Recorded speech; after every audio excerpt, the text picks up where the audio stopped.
The sky above Seoul hung heavy with anticipation.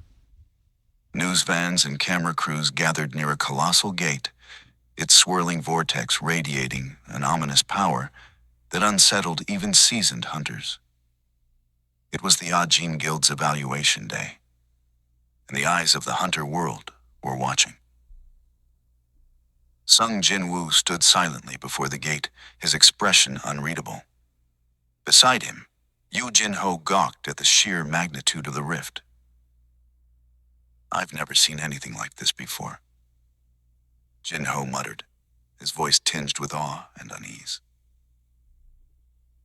From the crowd of association hunters and reporters, Chief Woo Jin-chul emerged, stepping with purpose toward Jin-woo. Clad in his signature dark coat, he looked every bit the agent of the Hunters Association. "I thought you were keeping my information confidential," Jin-woo said quietly, eyes locked on Woo. "We are," Chief Woo replied, glancing at the gate. "But there's little we can do about a gate appearing in public.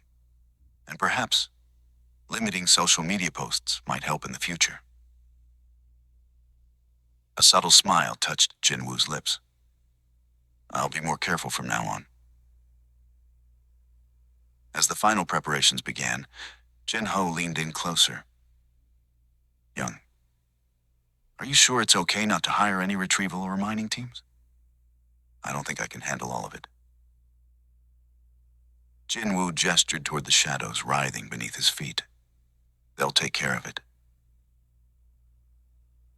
From behind his sunglasses, Chief Woo observed the shadowy figures with growing unease. Even without a detector, he could feel it. Each summon radiated the strength of a high-ranking hunter. All of them, rank A or higher. And Sung Jin-woo himself. He exceeds the raid permit requirements by a mile. He spoke again, this time with a tone more serious.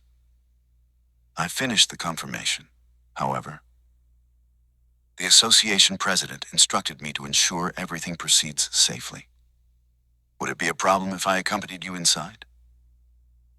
Jin-woo paused. "Are you sure about that?"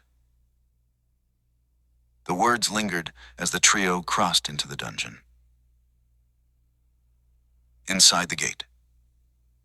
The moment they entered, the atmosphere shifted. The cavern pulsed with dark energy, and beasts snarled from every direction. But it wasn't the monsters that unnerved Chief Woo. It was the shadows. From the ground, like smoke taking form, rose an army. Baru, the monstrous ant general, let out a roar that sent the dungeon's native creatures fleeing in terror.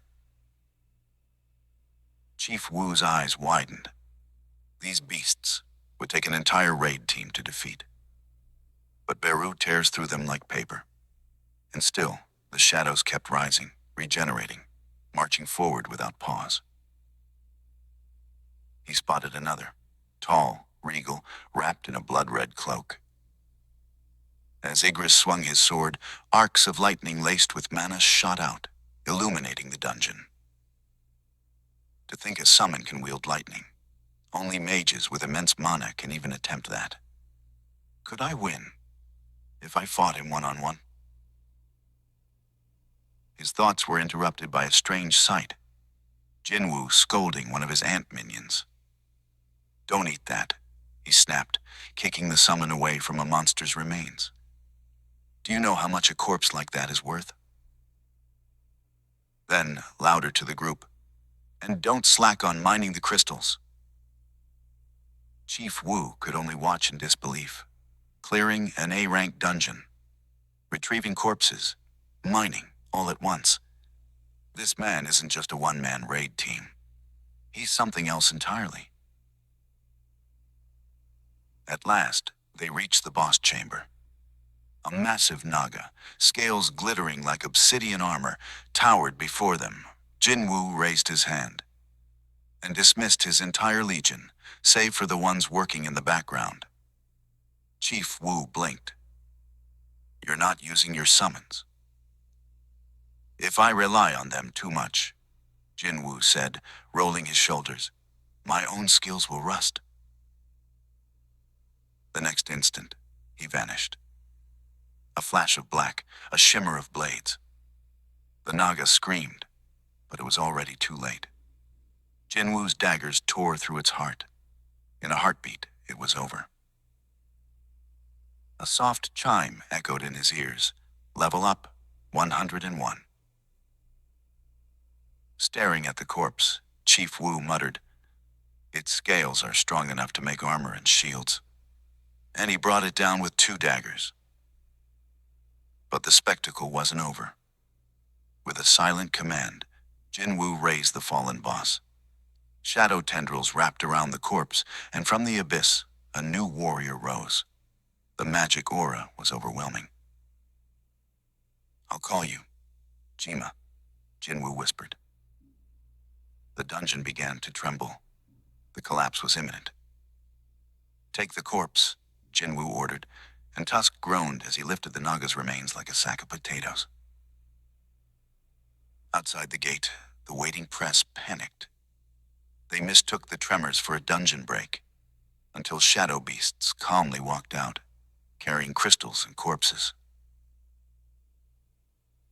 When Jinwoo and Jinho finally emerged, the crowd swarmed them.